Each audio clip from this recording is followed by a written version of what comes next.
Tapatan po tayo ngayon 2010, namumblema ka ba sa kapital? Balikan mo yung 2005 mo.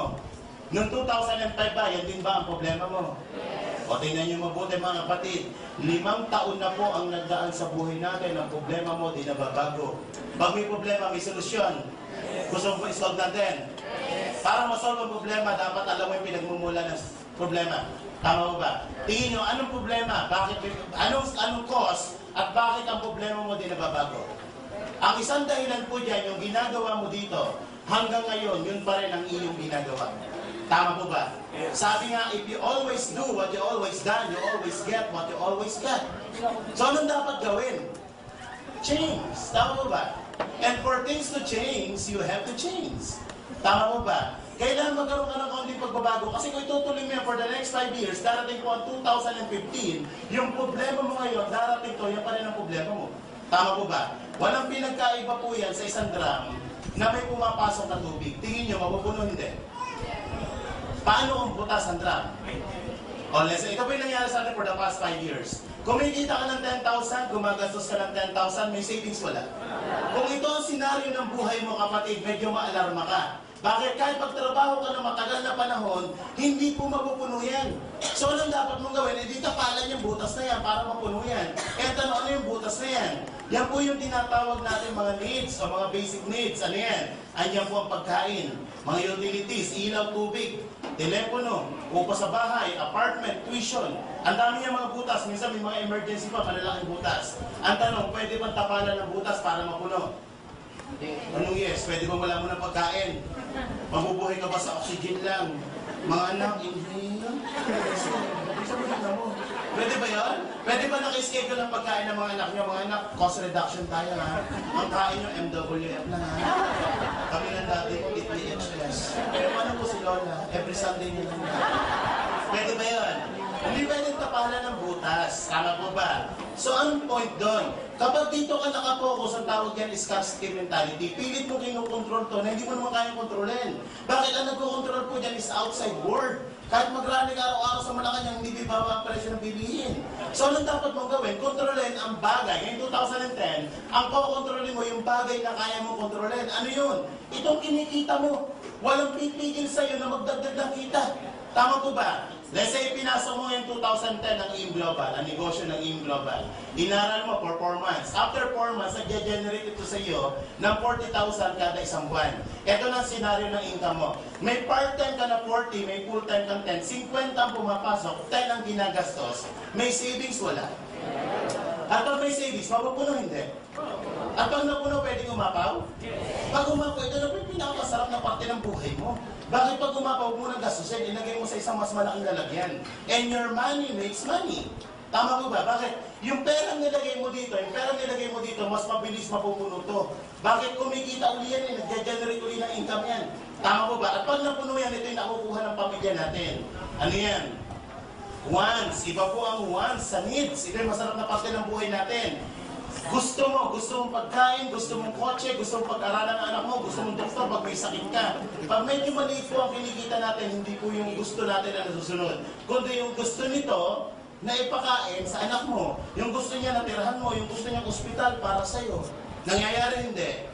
Bakit maraming pila sa mga public hospital kumpara sa private hospital? Kasi ito ang may gusto, hindi ikaw. Napipilitan ka sumunod dito. Nangyayari hindi. Subukan pumunta sa mga restaurant na mamahalin, na yung pera mo 100 lang. At tingin mo sa presyo saan? Hindi ka nakatingin sa menu, nakatingin ka sa presyo.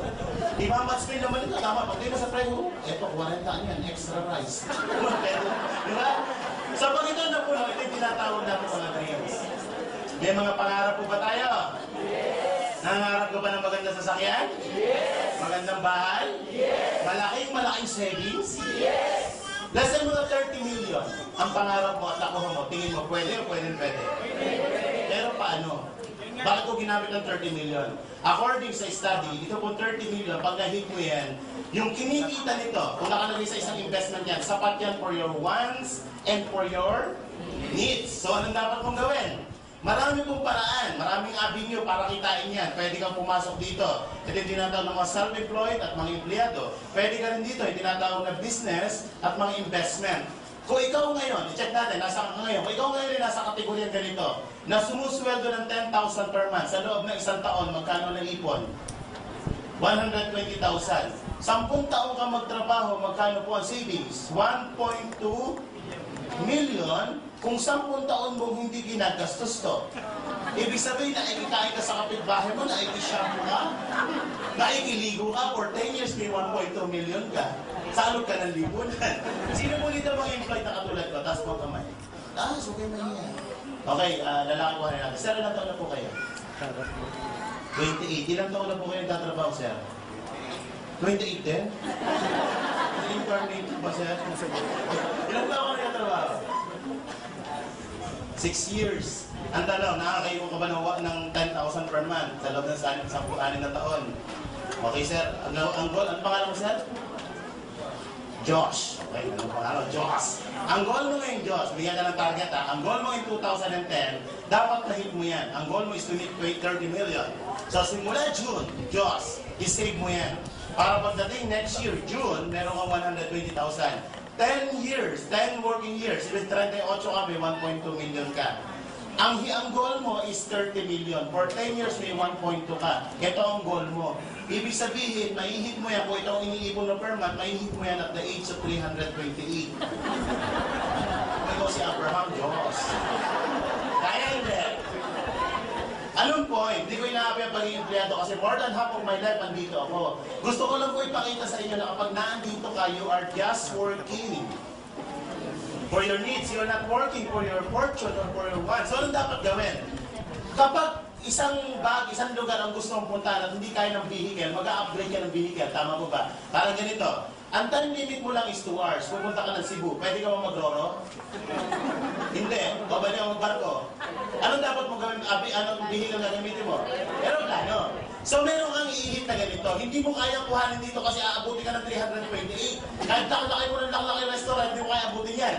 Tama ba? So ano dapat mo gawin? Pupunta ka sa isang lugar na kaya mo mahito. Bababa ka ng kaunti dito. You have to work part-time for your fortune. Sa negosyo, pag-usapan natin, kaya bang kitain ng 100,000 kada isang buwan? Ay, sisiw yan. 2 araw, 1 araw nga lang kinikita dito yan. 12 months, magkano kita mo? Nasa isang buwan to, in 12 months, magkano? 1.2 million. Kung ito ang kinikita nyo, tingin nyo, malapit sa pangarap. Yes! So, anong dapat gawin? Kung ito ang ginagawa nyo po, kapatid, you have to change the formula. Change the formula. O add the formula. Hindi mo kailangan mag-resign. Alam niyo po, for more than 2 years, ginawang part-time ko. Nag-200,000 ako, part-time pa ako. Nag-resign na lang po ako kasi nahihiya na ako. Alam niyo bakit? Pagdating ng payroll doon, puro absent ako, natira sa 3,000. Eh dito, nag-10,000 per day ako. Sabi ko sa boss ko, boss, you're fired. Nag-resign ako. Pwede kang mag-part-time. Ang kailangan aralin ito po, business skills and knowledge. Ito kayang pag-aralan 6 na buwan lang. Makamatan ka lang yan, libre yan. Upo ka lang dyan, matutunan mo yung business skills. Kaya marami nag-pay-fail sa negosyo simply because walang skills and knowledge. Tama po ba? Pero kung alam mo ang negosyo, hindi ka mag-pay-fail. Pero alam niyo po ba itong 10,000 sa employment? Napakataas ang requirements yan. Meron po yung tinatawag na employment skills and knowledge. Tama po ba? Ilang taon po ang elementary? Ilang taon ng high school? Ilang taon ng kolehiyo? Review board exam. Ilang taon kang nag-aral? 15 years para turuan ka kung paano kitain ng 10,000 per month. Yan ang tinuro sa akin for 15 years. Tama po ba? Eh, gross to. Ano unang binabawas dyan? SSS, pag-ibig, withholding tax, 2,000 na lang. Aabutin pa ng 3,000 yan. 2,000 na lang, magkano iwan sweldo? 8,000, mamamasahe, parito, 100 per day, 3,000. Magkano na iwan sa sweldo? 5,000, kakain. Pwede ba may bagong kabilang paamoy naman? Pwede ba 100 per day na budget sa pagkain? Tipid na tipid yan. 3,000 ulit. Magkano na iwan sa sweldo mo? Ano pang gastos? May cellphone. Pag-load, o 1,000 ang load. Magkano na iwan sa atin? Yan po ang pinag-aralan natin for 50 years. Mas malaki pa ang sweldo ng katulong. Ano masakit dito? Masakit na masakit. Bakit? Dapat masaktan ka ng konti para mamulat ka sa katotohanan. Tama po ba? Minsan binabangungot ka na nag-i-enjoy ka pa. Alam niyo po ako, 20 years ako nandito eh. Alam niyo, for 20 years ko sa employment, ang naiipon ko po hindi pera. Payslip. Pagdating ng payroll, inire-remit ko lang sa asawa ko, payslip. Kaya ako yung taong gigil na gigil. Kaya nung nakita ko, hindi ko na pinakawalan po. Wala akong kapital. Automatic kinabukasan yung Bombay, ang pinag-initan ko. Nakita niyo naman, nangyari ngayon. 3 months, bayad lahat yun. At maganda nito, kinapaunang kong utang. Ilan po ang credit card ko, mahigit 5 ang credit card ko. Ang dami ng mga personal loan. Kaya wala po naiiwan sa sweldo ko. Yung sinusweldo ko, binabayad ko sa mga bangko. So, nagsasabi ng pamilya. So, nakita ko to, utang din. Yung utang ko, umutang pa ako para sa negosyo. Ang maganda po nito, lahat ng utang na bayaran. Dating apartment na tinitirahan ko, ngayon nasa bagong kondo po ako, 3.2 million. So, ang tanong, gusto nyo yung utang. Okay. Anong dapat gawin?